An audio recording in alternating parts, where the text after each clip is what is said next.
All right, what is going on, everybody? How you doing? Welcome to a Friday episode of Talking Buffalo, your weekday daily driver for Buffalo Sports Talk and more.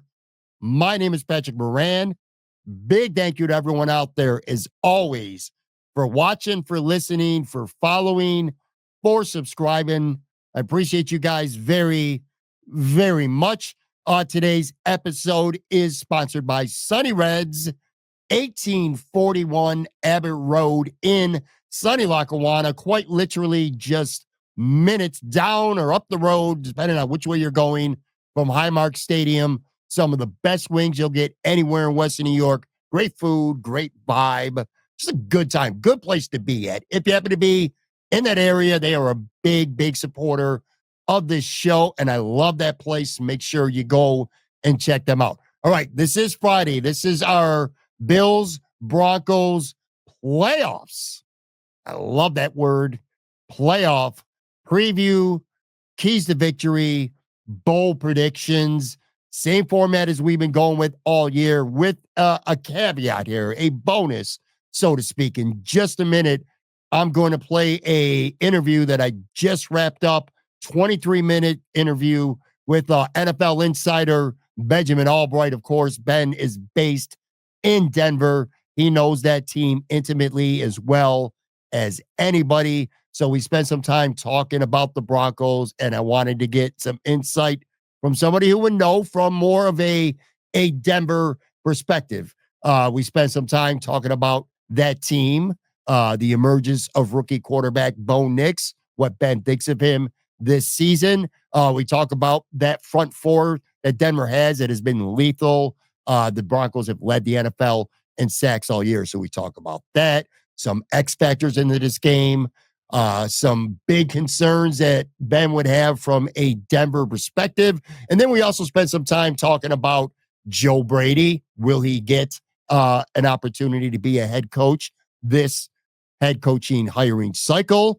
We talk about Sean McDermott, which kind of took me back a little bit because I asked Ben, I don't want to give anything away here before playing the interview, but I will say this.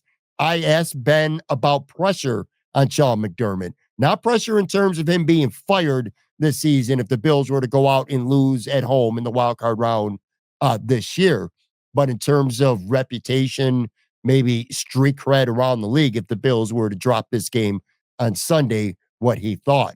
And his answer kind of stunned me. He did not say that Sean McDermott would get fired, but he did suggest that if the Bills were to lose this game on Sunday, that it could be ultimatum time from ownership down to Sean McDermott. And he explains why. I love that answer. And then I asked him straight up, Josh Allen, Lamar Jackson MVP, who he thought. So he's got some thoughts on that, some thoughts on the Bills as well, just being a team that has surprised many this year. It's a great interview with Ben. So I got him on for like the next 23 minutes or so. And then after that, I'm coming back on and I'm going to give you my personal 3 keys to a Bills victory, as always, as well as always, my 3 bold predictions from this game, and then a prediction of my own. So all that coming up. No need to mess around here anymore at the top. I'm going to get right into it. Here it is, my interview with NFL insider based out of Denver, Benjamin Allbright.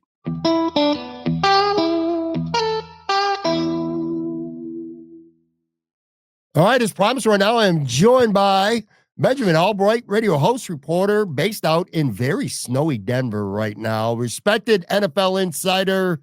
I've been coming on the show actually since 2018. I remember having you on before Josh Allen even was a Buffalo Bill. And again, one of the few people that I talk to where when I see it snowing and it's blizzardy outside, it's not really ironic because of where you are. How you doing, Ben?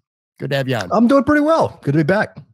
I always love having you on, man. Like I said, going all the way back to 2018 when this show first started, before Josh Allen was a Buffalo Bill. I want to spend some time, obviously, talking about Denver and giving Bills fans a chance to learn a little bit more about the Broncos going into this big matchup on Sunday. But before that, let me start here. Let me ask you this. How surprised are you to see the Buffalo Bills where they are right now this season, given the losses that they went through on paper? A lot of the captains, core veterans, and stuff like that let go.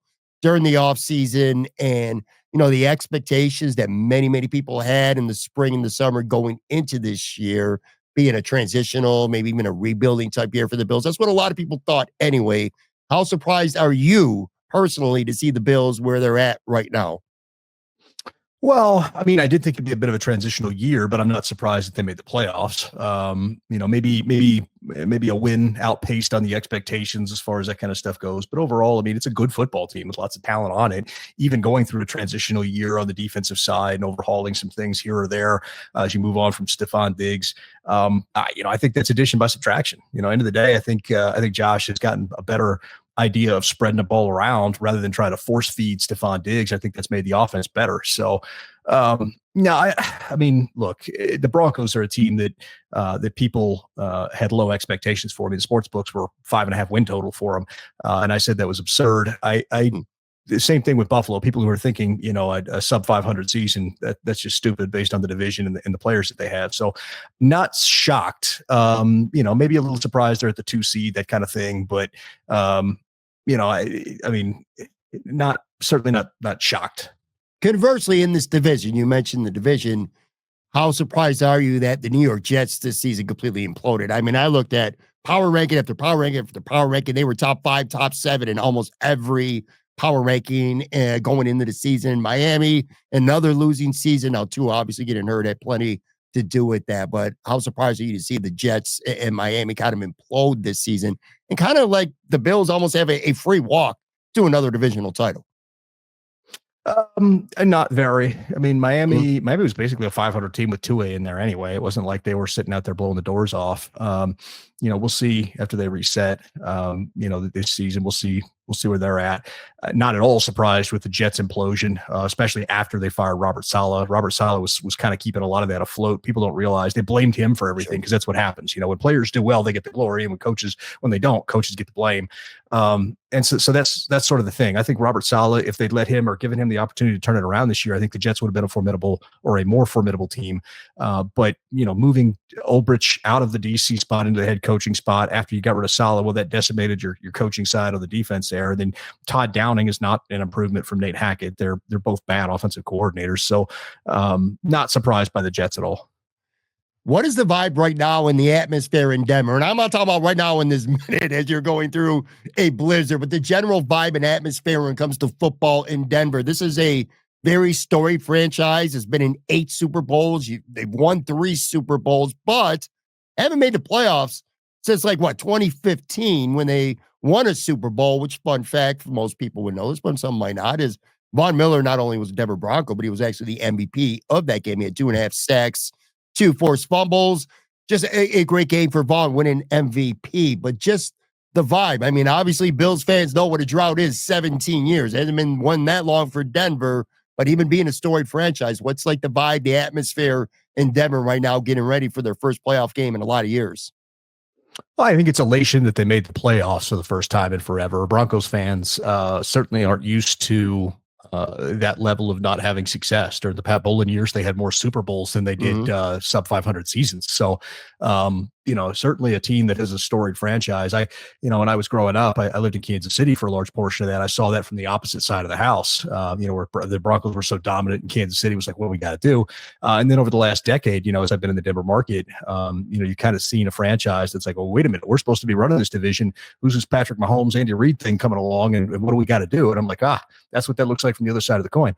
For me personally, a little bit of elation. Nobody gets to call me the jinx anymore since I started covering this team right after the Super Bowl. So on a personal note, there's a little there, but I mean, I think most Broncos fans are saying, hey, we're playing with house money here. Like if we win, cool. If we don't win, we made the playoffs. Bo Nix's window really starts next year when we get when we're 66% of the way out from under the salary cap hit from Russell Wilson. Yeah. And we could start to, maybe work on a few things. So this team is starting to round into the vision, I guess, that Sean Payton has for it. And I think most fans are probably pretty excited about what the future holds, even if they're not expecting to win on Sunday. You've seen some firsthand in Denver, some pretty lousy quarterback play with the Broncos over the past 8 years or so, like Trevor Siemian and Case Keenum and, Joe Flacco, Drew Lock, Teddy Bridgewater, Russ Wilson, last year. Talk about Bo Nix a little bit and his progression as a rookie. I feel like he's exceeded most expectations for him right now as a rookie. I mean, his first round pick, but I believe it was only the sixth quarterback picked in the draft. A lot of fun to watch. I'm certainly not going to compare him to Josh Allen at this point of his career, but I feel like you would know this better than me. He's got a little bit of that Josh Allen in him. Just talk about Bo Nix and what he's done as a rookie. Well, I would say that he does, in the sense that he's, certainly more mobile and faster than you think. And Josh is certainly more athletic than you think at first glance. Josh obviously has a much, much stronger arm. I mean, I remember when I was down there at the Senior Bowl, when Josh was down there, and he was having a rough day. He dirt darted a few passes or whatever, and some guy quipped that Josh Allen looked like he threw the ball to try to punish the air, and smart ass me right now, I'm like, well, what did the ground ever do to him? But it was it was one of those things where just watching Josh, the football sizzles, when he throws it. Bo's got a decent arm, but it's not on that level at all. They're both kind of gritty players. They'll both go pick up tough yardage with their legs, and they're not like, I'm going to go pick it up and then slide. They're both guys that'll put the shoulder down if they need to, and that's certainly fun. It's fun to have that guy. Makes you want to put the pads on, and go play with them, right? If they're willing to put the shoulder down at the quarterback position. So, I think Bo's got a little bit of that. Bo's a smart guy. He's a voracious learner. Doesn't make the same mistake twice very often, and so that's one of those things I think that really endeared him to Sean Payton. Doesn't take negative plays. Doesn't take sacks. Gets the ball out quick. It keeps the offense on schedule. And then if he makes a mistake, he understands why he made the mistake, and then he'll go back and won't make that same mistake. And so that's a big part of, I think, what makes him him. I don't know what the ceiling is for him. The floor we've seen, which is a serviceable NFL starter. I kind of comped him a little bit to Derek Carr, coming out, but I think he's a little bit more of a winner than Carr was. But I think overall, that's probably the fairest comparison. A guy who's probably going to be on every list in the top 12 or 13 quarterbacks every year, maybe not in the top 5 like Josh Allen, but in the top third of the league. So, I think the question is once teams and defenses get a year's worth of tape on Bo and an offseason to study it, what does that look like next year?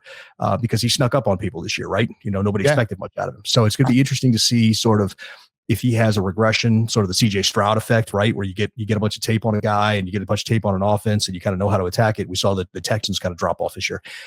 It'll be interesting to see if Bo has the same thing, and it'll be interesting to see what his counterpunch is to that as well. A lot of sense that I get with people in Buffalo sports talk, just fans and stuff. A lot of the fear with Bo Nix is they've seen what he could do with his legs. That's kind of like the Josh Allen thing when I was talking about with the legs. Yeah, arm strength, stuff like that. Josh by a mile, but Bo Nix, especially in the last few weeks, I've seen him do a lot of good things with his legs. Now, on the other side of the ball, look, there's a lot of good to talk about. I would definitely want to hit on some of that with you, the defense. But I look at the stars on this defense and how well they've played and how, many impressive stats and metrics analytically they've had. And I got to ask you, I'm a little puzzled why they've had some really bad games with as much talent as they have on defense, usually against some of the better competition. I'm going through the list. Like, they gave up 30 against Cincy, 34 to the Chargers, 32 to the Browns, 41 to the Ravens, all in the back half of the season. Now, conversely, they completely shut Atlanta down. They held Kansas City to 16 in Arrowhead when the game mattered, the first time they played them. But in these games that it went wrong, and, the Browns defense has been susceptible, and they've given up points, whether it's the combination of defense and offense having a bad day, those specific games. But what went wrong in your estimation in those games where it seems like Baltimore and the Chargers and Cincy were pretty much able to score kind of at will against them in those specific games? Well, there's one game that's different than the rest, and that's a Baltimore game. They had some issues in that Baltimore game, and then they lost the middle 8. Baltimore scored, and they came back out the half and scored, and it was just pretty much over at that point. And then they just kind of got beat down on the way out. Baltimore didn't take their foot off the gas. The other 3, there were some injuries. Pat Surtain sprained his ankle in the Colts game, at the end of the Colts game. And so the Chargers and the Browns and he's been playing on a sprained ankle. And so he's not been 100%. Riley Moss was out during those games. He had been injured. He didn't come back until the game before the Chiefs game. And he wasn't very good in that one. In the Bengals game, coming back on his knee injury. So your starting 2 corners were out. And that's the reason that the Browns, Colts, and Chargers scores look like they did. The defense is still quite good, but they had some some personnel issues with guys that either weren't ready to play or weren't capable of playing. In the case of Levi Wallace in those games, so I think that's it. Riley and Surtain get a little bit healthier coming into this thing. The ankle's a little bit better, knees a little bit better. They're still a little dinged up, but they're a little bit better. The other part of that is you got PJ Locke back there at the safety. Brandon Jones has been a revelation, but Locke has been a weak point, and that probably is the weak point of the defense, if we're being honest. And so that's sort of been an issue when you had your corners out and your safety is your weak point. It really created some issues, for this team. I expect the defense to play Buffalo a lot better than statistically they played over the last quarter of the season. Talk to me briefly about these Denver edge rushers, Benito, Cooper. Not household names per se when you look at some of the other great edge rushers around the league that get double-digit sacks. But man, you look at the box and 13.5 sacks, 10.5 sacks. I got two interior guys that got 8.5, 7.5 sacks as well. I mean, this team, because after the quarterback, they literally have led the NFL in sacks this season by a kind of a wide margin as well. But talk about these edge rushers and just the job they're being able to do to get to not only get to the quarterback, but get them down. Like the Bills are pretty good at pressure, but they don't do a good job of finishing with sacks. Denver finishes with sacks. Yeah, I'd be remiss if I didn't start with Zach Allen, because Zach Allen, even though he's not technically an edge rusher, he's one of those 34 defensive ends, but he's really the cog in the machine that makes this thing go. As far as Nick Benito and John Cooper goes, Benito's a little bit more talented athletically. As far as that kind of stuff goes, and probably will be a household name in the next year or two. He's certainly going to get a big contract next year. It should have been in probably the conversation, at least, for Defensive Player of the Year. As far as Cooper goes, Coop's really good. He's kind of rounded into form. He's really more of a rotational guy, but he starts, sort of out of necessity. I think Jonah Ellis, who they drafted this past year, will eventually pass him, but they like the 3-man rotation, 4-man rotation there at times that they use.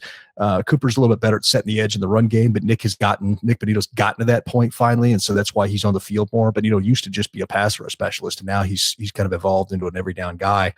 And then John Franklin Myers, who they added this offseason, allows Cooper on the other side to kind of play those games the same way Allen and Benito do on the other side, and to a lesser extent. So, I think between the four of them, you just have four really good players that, Franklin Myers, I think most people know who he is. I mean, he's not a perennial All-Pro, but certainly people know who he is. Zach Allen languished in Arizona for a few years. I don't think people know as much who he is, but he should be an All-Pro. Benito, maybe an All-Pro, Pro Bowl, type guy, obviously. And then Cooper, he's gets the cleanup from the other side. It's just because you have those four guys, it's nearly impossible to double anybody up. And that really kind of allows for all of them the freedom to do what they do. They got DJ Jones, man in the nose in the middle. I don't think he'll be back next year. He's certainly a talent, more of a run plug guy, but out of the front guys that are rushing, that's the big group.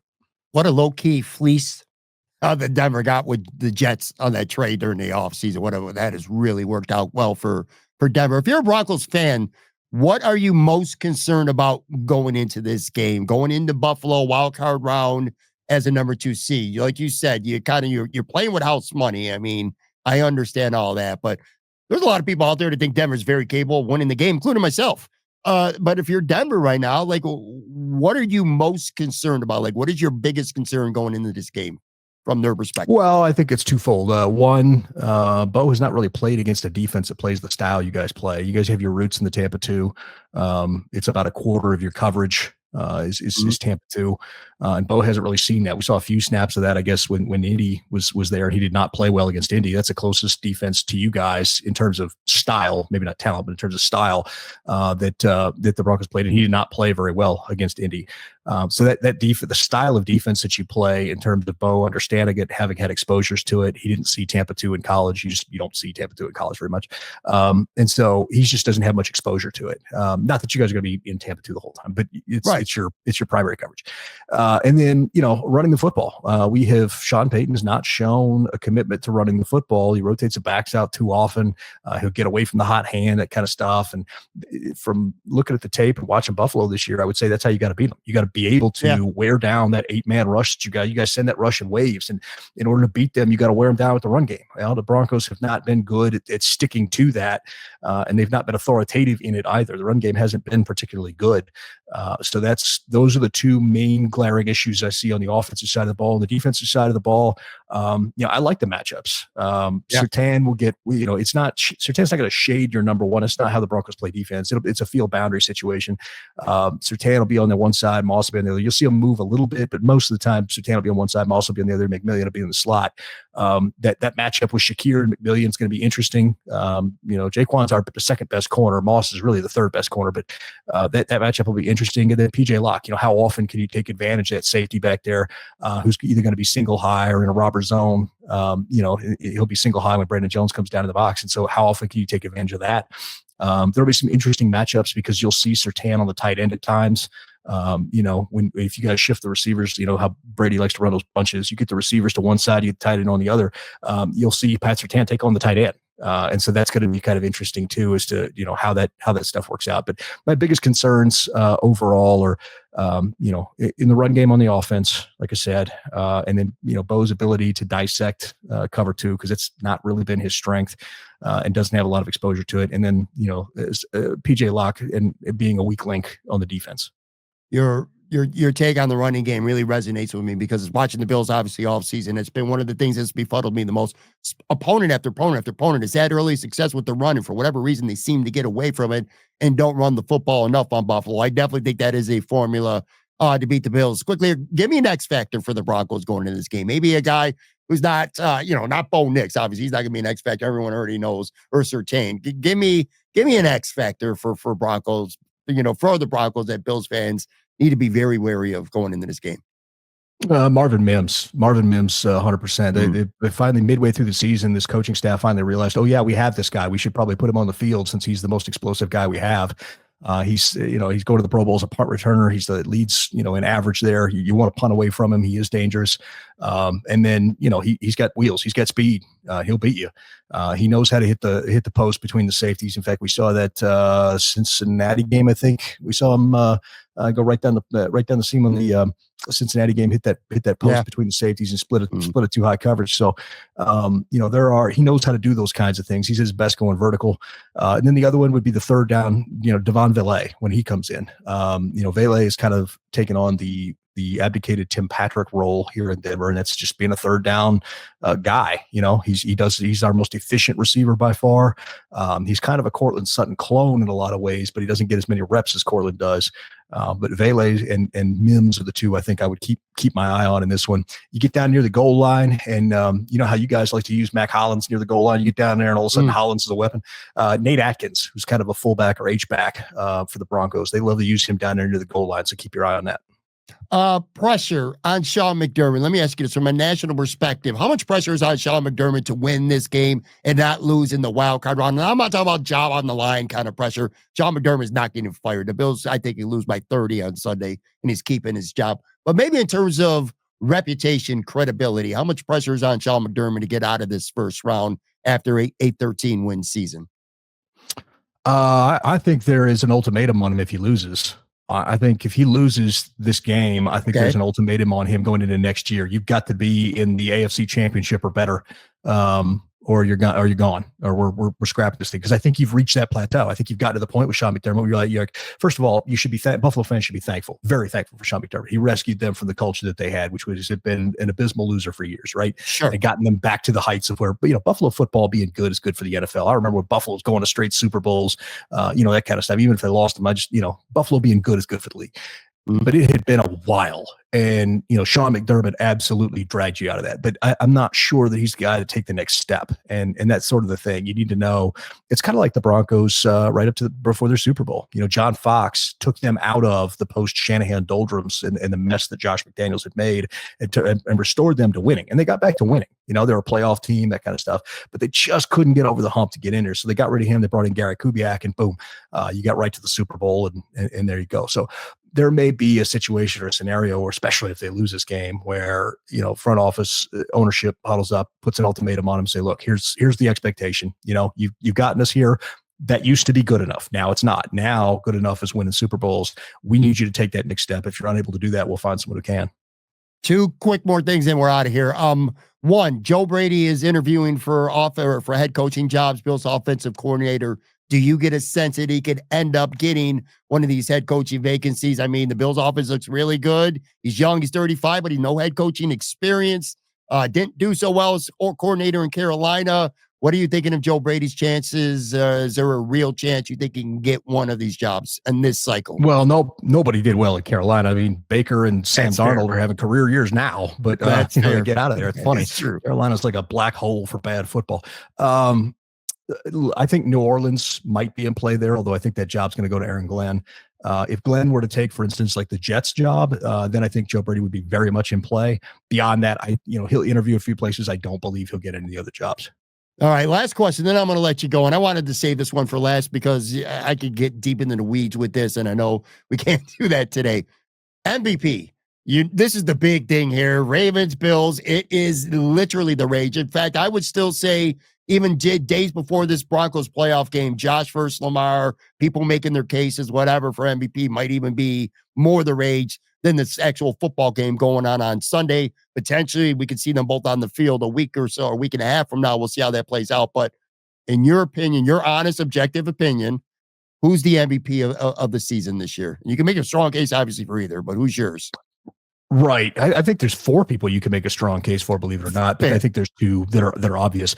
And I'll say this: you can make a case for whoever that person is without tearing any of the other people down. And so that would be the message I'd first say to Buffalo fans. The question here is, what do you view as most valuable? Like, what is most valuable? Because if you look at the stats, you're going to take Lamar. Right? You are. Yeah. But if you look at the tape, you're probably taking Josh. You look at the talent around, you're probably taking Josh. And so I think the question really becomes like, what are you making out as most valuable? Because if I were baselining everything and taking where these teams finished out of the equation, I would probably put Joe Burrow at the top. Even though he does have 2 incredible receivers, he dragged that team practically to with no defense as far as he possibly could. Saquon Barkley certainly has a role in this conversation. We just don't give it to running backs anymore, right? So I think it's down to Josh Lamar, and I think it comes down to how you evaluate what is the most valuable player. And at the end of the day, I think if you're a stats guy, you're probably going to take Lamar. If you're a tape guy, you're probably going to take Josh. All right, man. I really appreciate your honesty on that. Appreciate you dropping by on the show. I know you got a lot of stuff going on. Best of luck to you out there with the weather. I hope we see a good football game on Sunday. I really think we're going to as well. Appreciate you always, Ben. Absolutely. Take care.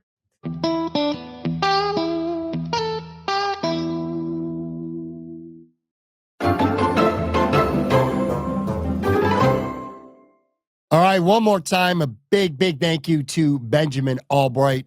Tell you what, I could have went on much longer with Ben. I wish we'd had a little bit more time, but he is a very busy dude, man. In demand, a lot of other spots that he had to do as well. I truly appreciate Ben giving his time, and that was a solid segment to have with him on this show. And I'll tell you what, from a Bills perspective, I kind of feel like I learned a lot about the Broncos. I've been crunching numbers. I've been looking at their stats. I know a lot of the bigger name players, but Ben did a really good job of pointing out, some of the secondary complementary players on this team, a couple of areas that he would be concerned from a Denver perspective that could be exploited. I loved what he had to say about the Broncos defensive line. And I was not necessarily loved, but a little taken back and appreciated his honesty when talking about Sean McDermott and what the fallout potentially could be if the Bills lose this game. Just really insightful stuff from Ben. So I appreciate you very much, dude. A far cry from yesterday's live show that I did at Mooney's Sports Bar and Grill. Shout out to Mooney's. I love that place, 1531 Military Road. It was a lot of fun to be there.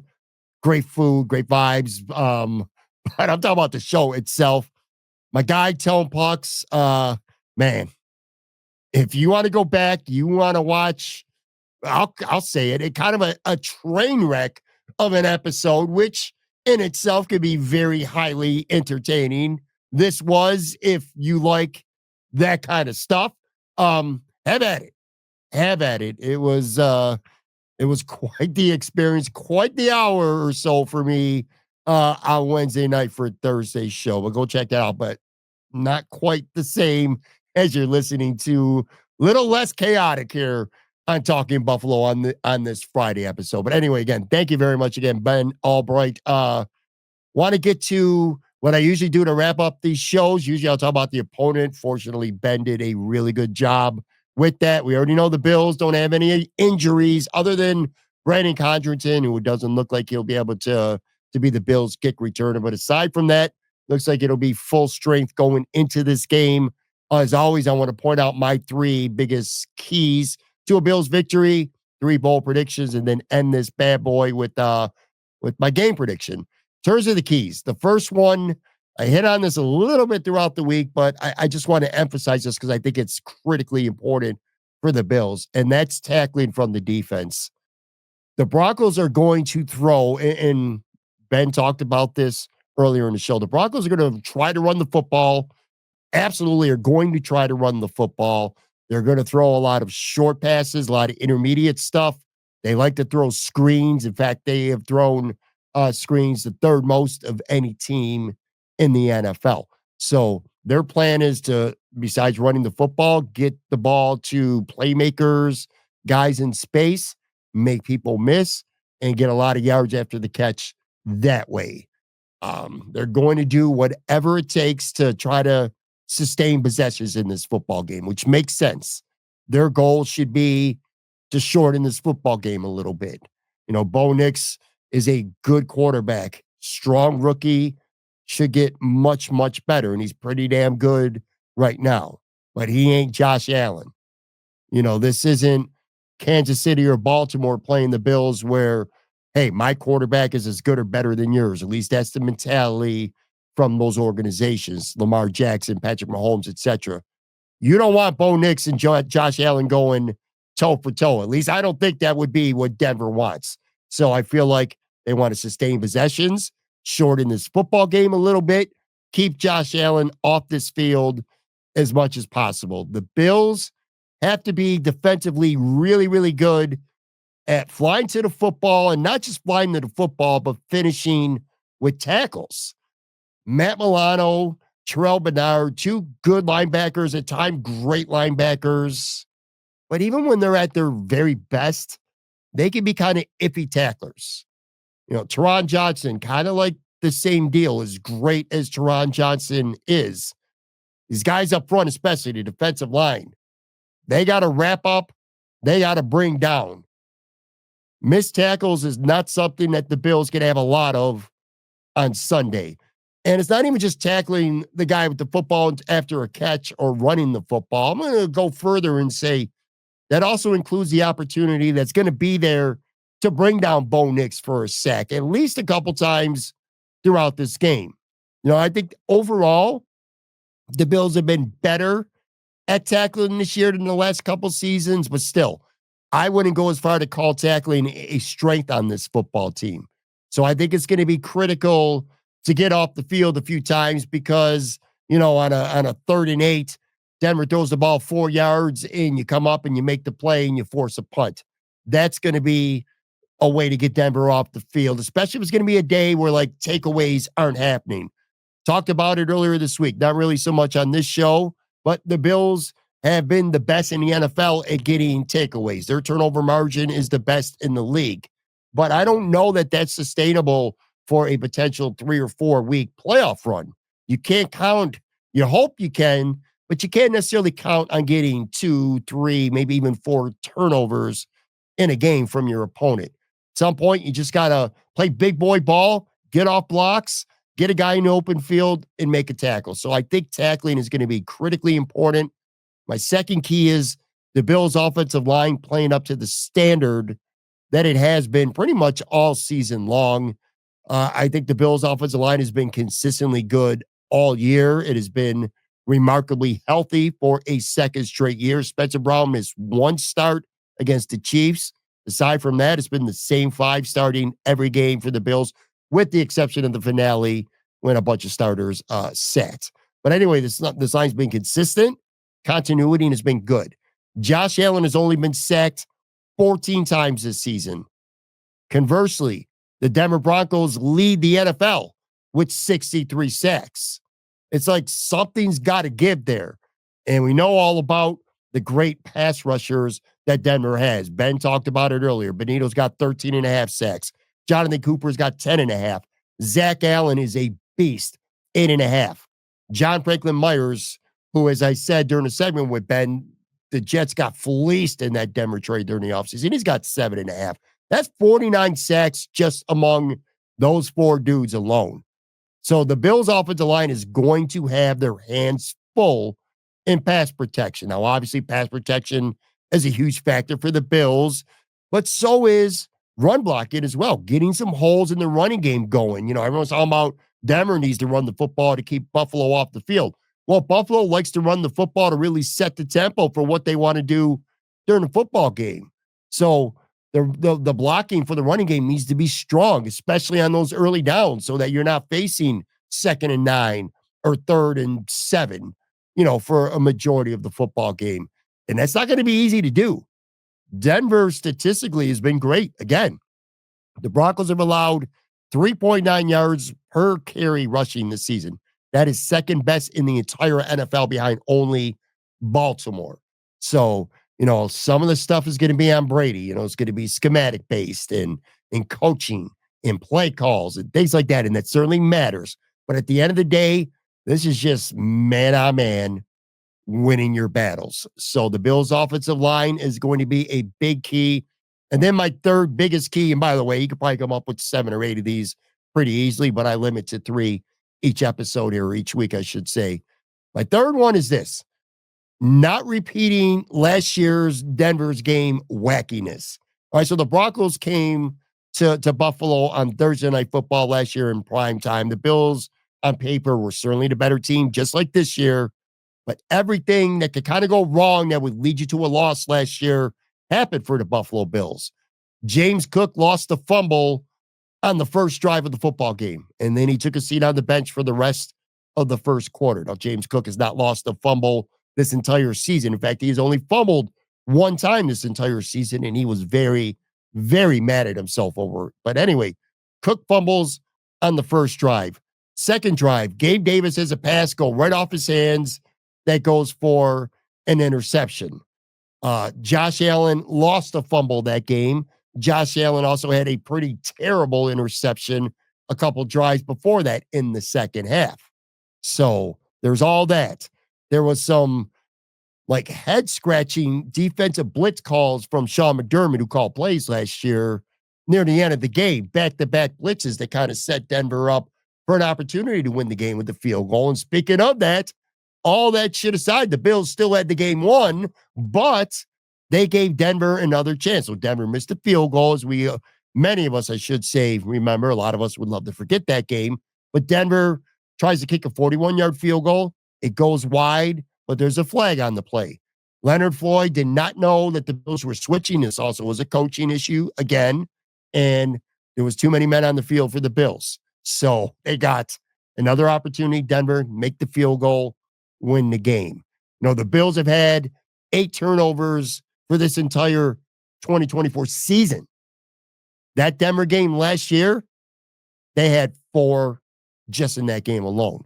So you add up all that wackiness. Again, the Cook fumble, the Davis leading to an interception, Josh fumbling, Josh throwing a bad pass or an interception, 4 turnovers, defensive breakdowns, coaching breakdowns. You add it all up, and Denver walked out of Orchard Park last year winners. So again, prevent the stupidity, I guess we can call it. Prevent the dumb, avoidable mistakes, and that will be a big key for the Bills winning. All right, 3 bold predictions here that I got.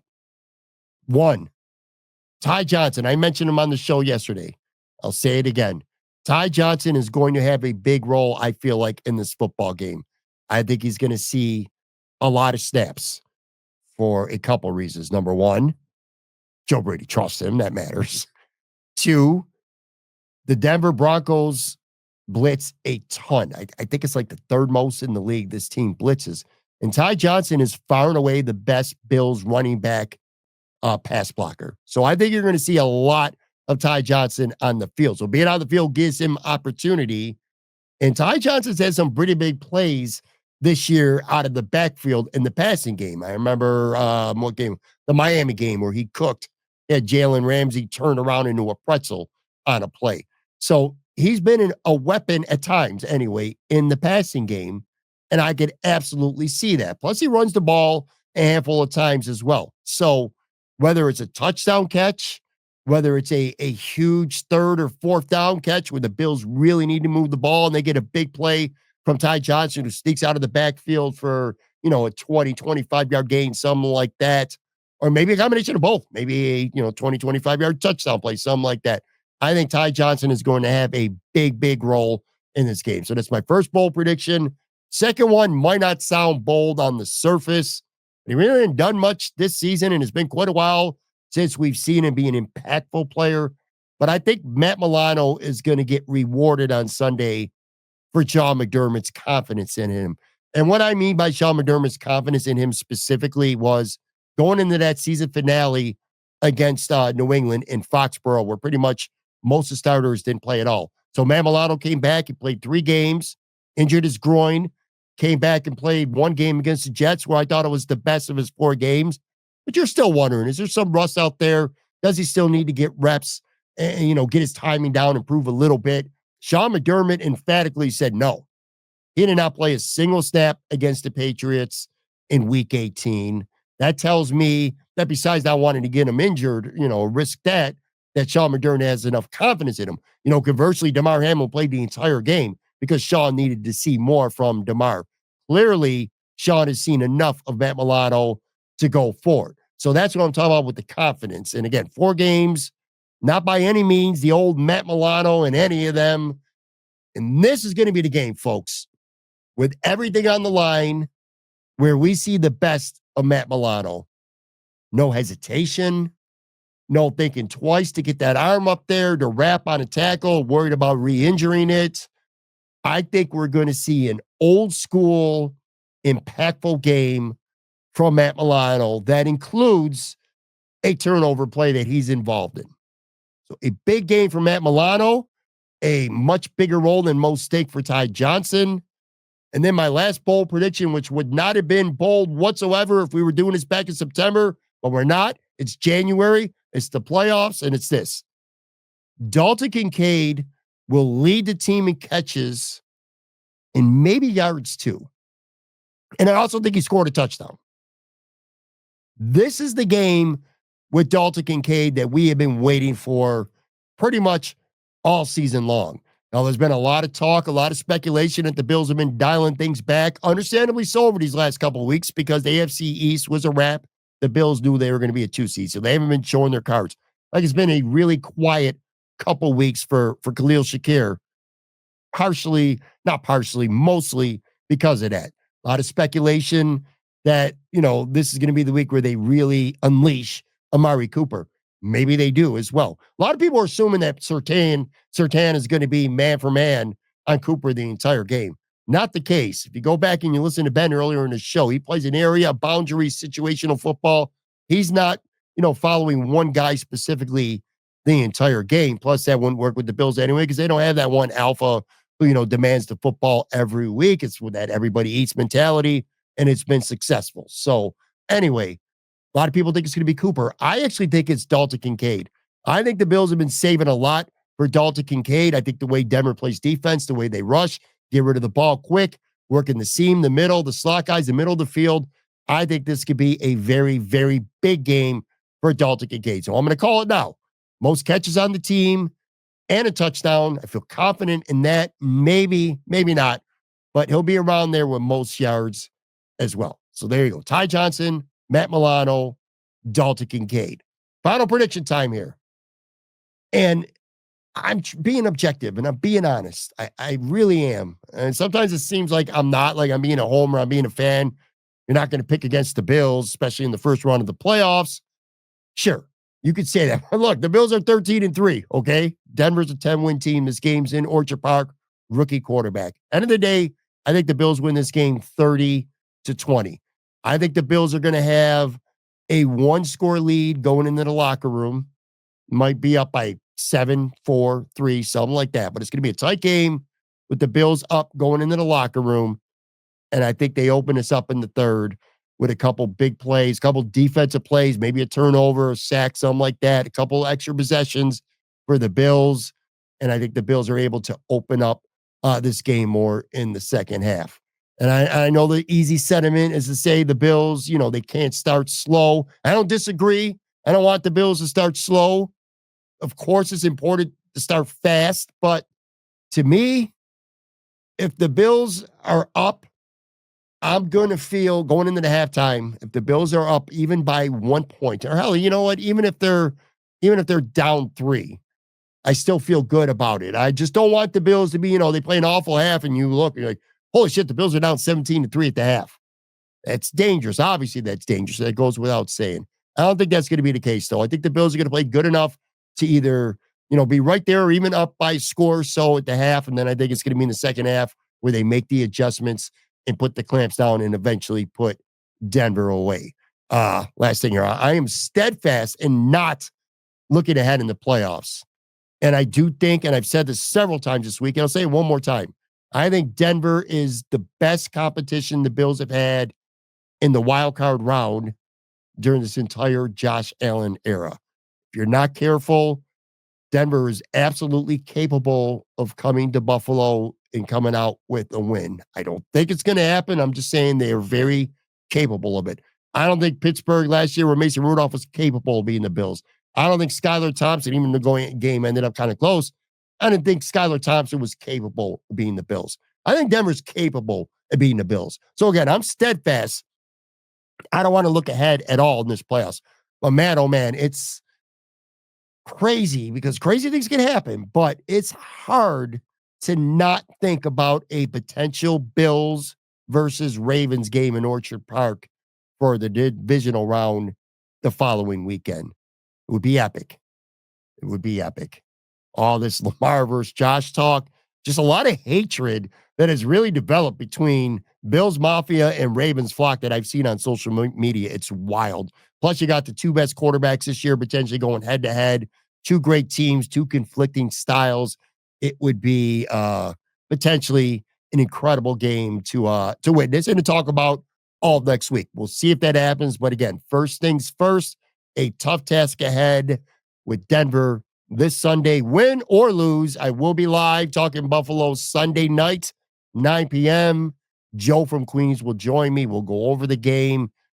And I will say this, I really hope we are talking about who the Bills will be playing in round 2 instead of is Deshaun McDermott, is this the limit of where he could take the Bills? As Ben said, if they lose this game, it's a conversation that will need to be had. But hopefully that doesn't happen. Either way, be back with a new show live Sunday night.